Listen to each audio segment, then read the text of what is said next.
Hi, I'm Eunice a candidate for South Carolina State House of Representatives, and I'm talking today to David Allison. I'm glad you could join us.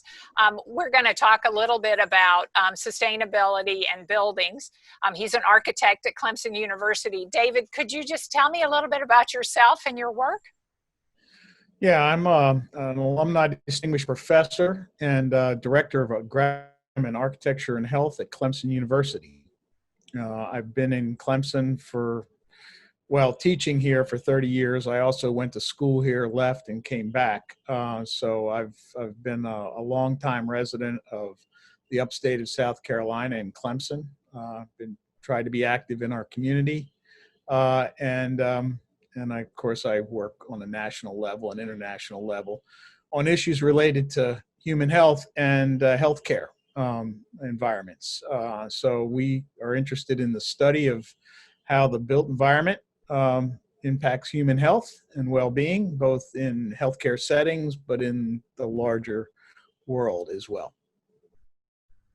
Great. And David and we've lived in the same neighborhood for many years and been on the neighborhood association together, so we've known each other for years. And you're in front of the house that you recently built. I wonder if you could just tell us a little bit about the ideas you've put into practice in your own, building your own home and in your lot there.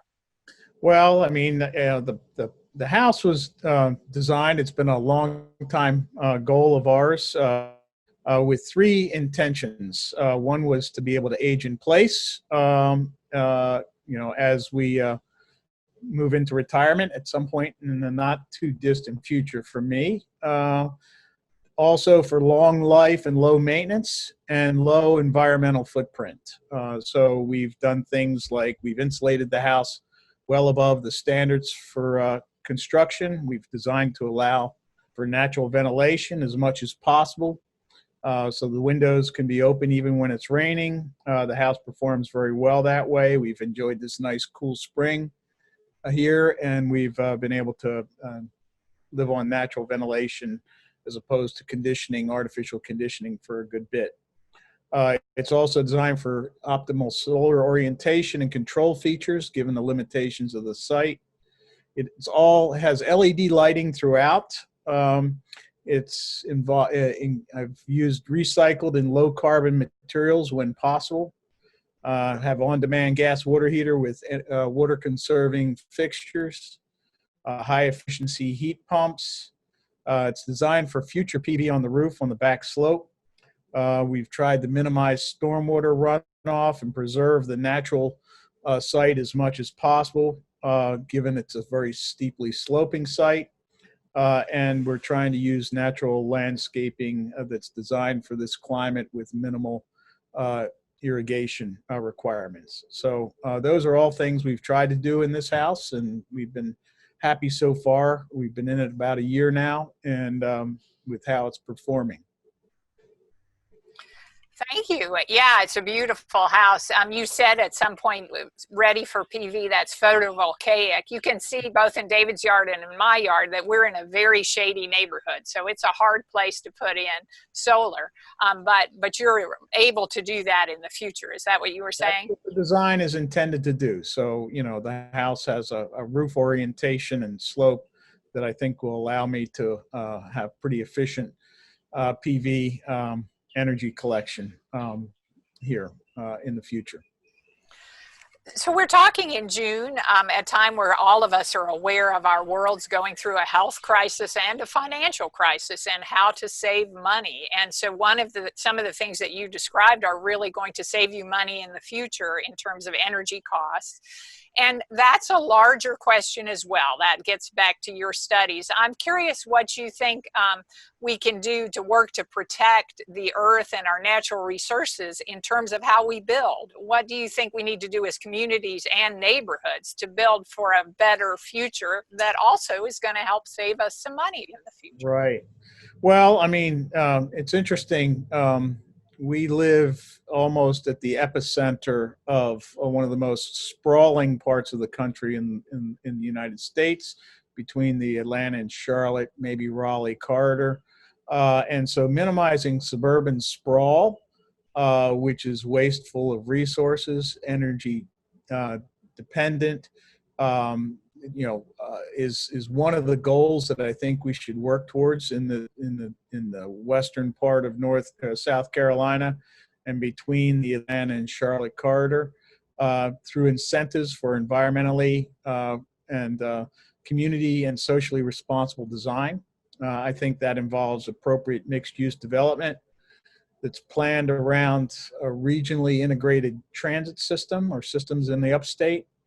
I think we should have integrated, reliable, and frequent transit. And instead of having communities compete with each other and compete with the university here, we should be doing that in an integrated way. Obviously, a walkable, bikeable, and interconnected neighborhoods, public places, and retail development that allows us to minimize the use of automobiles whenever possible.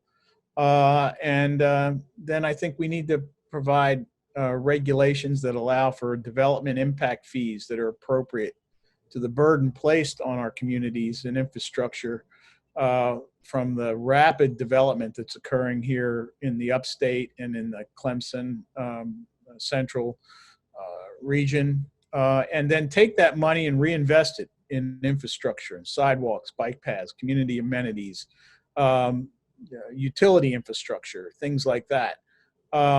Because I think the developers often benefit from the investment in these resources, and yet we don't get enough return on that impact. I think we need to have improved and innovative planning regulations. I think we need to have stronger regulations for preserving nature and buffering requirements. So those are some of the things that I think need to be done, and some of them are actually limited by regulations and laws that are passed at the level of the state and the federal government. So I think there's work to be done. I'm glad you brought that up. I certainly am running for the State House, partly because I want to preserve this beautiful area that we live in for future generations, for us today, but also I love the development and the economic growth here. And these two things can work together, as you said. We can build in such a way that we preserve the beauty as well as grow sustainably. Do you have any ideas or suggestions specifically for the state legislature and state leadership of how we could ensure incentives and mechanisms so that we're building communities and regions that come together, that take care of the earth, but also continue to grow and build the state?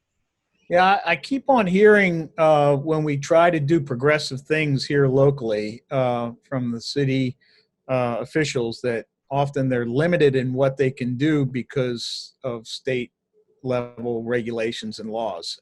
So I think we need to revisit those laws that limit local governments from better and more innovative development regulation. I think we need to support and fund regional transit systems, light rail where it's feasible, both across the state, and then commuter and high-speed rail service between the Atlanta, Greenville, and Charlotte corridor. I think South Carolina is behind both North Carolina and Georgia in that respect, and I think we need to be active participants in supporting that. I think it would lead to actually smarter, more environmentally responsible, and better development.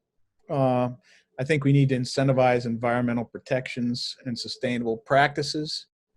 I think we should promote alternative energy and control carbon-based energy use and generation. Of course, health is a big part of what I do, and I'm a firm believer in universal health care. And I think adopting the expansion of Medicaid is a first step that we should be working towards in South Carolina. I know we're behind. I have family in Pennsylvania, and I know that it serves particularly medically underserved populations well. Those are some great ideas. I am certainly going to vote for expansion of Medicaid when I'm in the State House. I know that the State House and politicians in general, there's elections every 2 years. It leads you to a 2-year focus. And one of my goals for being in the legislature is relying on experts like yourself who have long-term commitments to architecture, to the planned environment, to rely on experts that can help us decide how we need to make regulations that encourage economic growth, but also protect the environment, that make transportation easier and better for everyone in the upstate, opportunities for everybody in the upstate and in the state. Tell me about, as you vote, who are you looking for as you vote for State House elections? Which people do you support?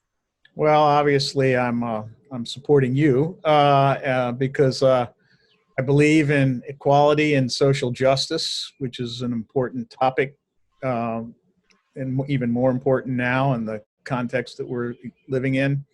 I believe in universal health care, as I said, and the first step of that in South Carolina is, of course, the Medicaid expansion. I think that will help make health care more accessible to a broader spectrum of people and more affordable.